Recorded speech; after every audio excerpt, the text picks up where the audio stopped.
करवा चौथ का वो दिन जिस दिन सुहागन अपने पति की लंबी उम्र के लिए दुआएं मांगती है, उस दिन एक युवती ने भी लंबी उम्र के लिए दुआएं मांगी, लेकिन वो दुआएं शायद उसके काम नहीं आई और उसकी कहानी रोहतक दिल्ली से महज 100 किलोमीटर दूर एक मदीना गांव में आकर एक गड्ढे में दफन हो गई, यहाँ पर ख़त्म हो गई। इस समय हम लोग रोहतक के मदीना गांव में मौजूद हैं, जहां पर आप तस्वीरों में एक गहरा गड्ढा देख रहे हैं जहां पर उस युवती को दफनाया गया था। यहाँ ये बाजरे के खेत हैं। आप आसपास तस्वीरों में देख सकते हैं कि किस तरीके से जो बाजरे की फसल है उसको ख़राब किया गया है, क्योंकि यहाँ पर कल पुलिस आई थी और पुलिस उस बॉडी को रिकवर करने के लिए यहाँ पर पहुँची थी। और इस समय आप ये देखिए कि बड़े बड़े मिट्टी के टिब्बे, मिट्टी के टीले यहाँ पर हैं और इसी जगह पर ये इस गड्ढे को खोदकर उस युवती को दफनाया गया था। ये कहानी लगभग 1.5 साल पहले शुरू होती है, जिस समय युवती सोनी नाम की युवती संजू नाम के लड़के के साथ संपर्क में आती है और एक दूसरे से दोनों प्यार कर बैठते हैं।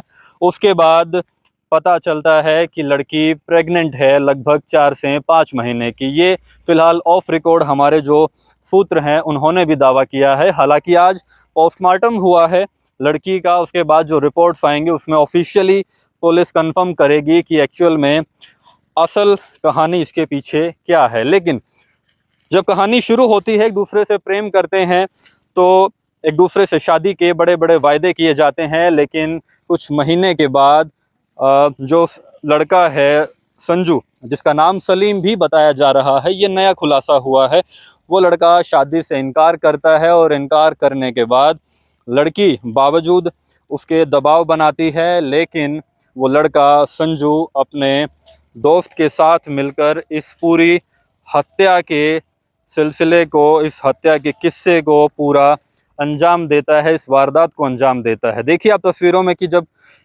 यहाँ पर कल पुलिस पहुंची तो एक किसान भी यहाँ पर काम कर रहा था। आप तस्वीरों में देख सकते हैं कि बाजरे की जो फल्टी है वो यहाँ पर तोड़कर रखी गई हैं। इसके बाद किसान इन्हें इस्तेमाल करेगा। खैर, ये कहानी एक नया मोड़ लेती है जब वो लड़का इनकार करता है शादी से, तो जो युवती है वो बार बार दबाव बनाती है, लेकिन बावजूद जो सलीम है वो नहीं मानता और उसके बाद अपने दोस्त के साथ मिलता है।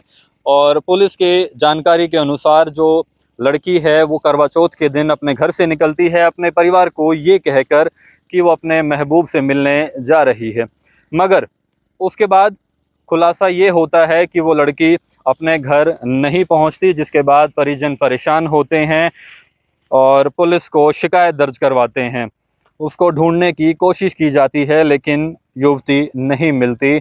बार बार लड़के को फ़ोन किया जाता है, मगर जो लड़का है वो इस बात से इनकार करता है कि वो अभी युवती के साथ नहीं है और वो अभी उससे बात नहीं करवा सकता। बार बार इस बात को टालने की कोशिश की जाती है, मगर आज जो लड़की का भाई है उसने खुलासा किया कि जब उन्होंने फ़ोन किया तो उन्हें फ़ोन पे पीछे से आवाज़ें आ रही थी, जिसमें लड़का ये बोल रहा था कि वो इस समय जंगल में है और वो बात नहीं करवा सकता। मगर जो पीछे से आवाज़ें थी वो आवाज़ें थी कि गड्ढा और खोद दिया जाए, गड्ढे को और खोद।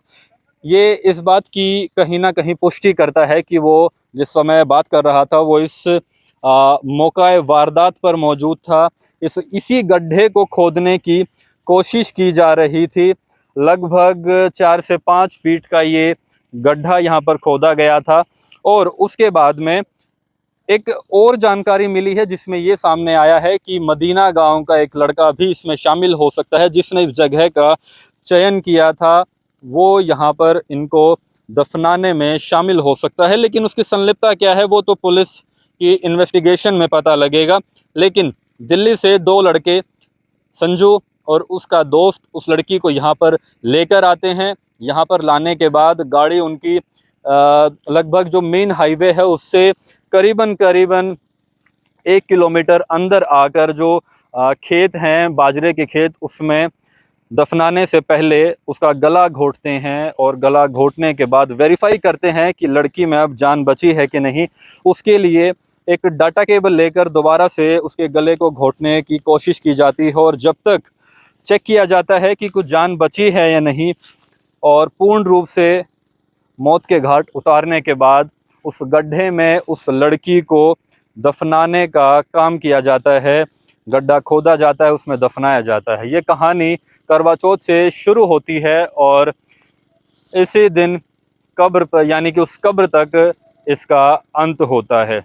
पुलिस इस मामले में फ़िलहाल किसको गिरफ्तार करती है? हालांकि वो दोनों लड़के पुलिस की हिरासत में है, पुलिस ने उन्हें गिरफ्तार कर लिया है, पूछताछ जारी है, और पूछताछ में ही ये खुलासा हुआ था कि इस जगह पर उस लड़की को दफनाया गया है। और तीसरा जो लड़का जिसकी बात सामने आ रही है, उस लड़के को पुलिस ने अभी तक हिरासत में नहीं लिया है। क्या जानकारी बाद में निकल कर आती है, हम आपको सिलसिलेवार तरीके से इसकी पूरी अपडेट्स आपको देते रहेंगे।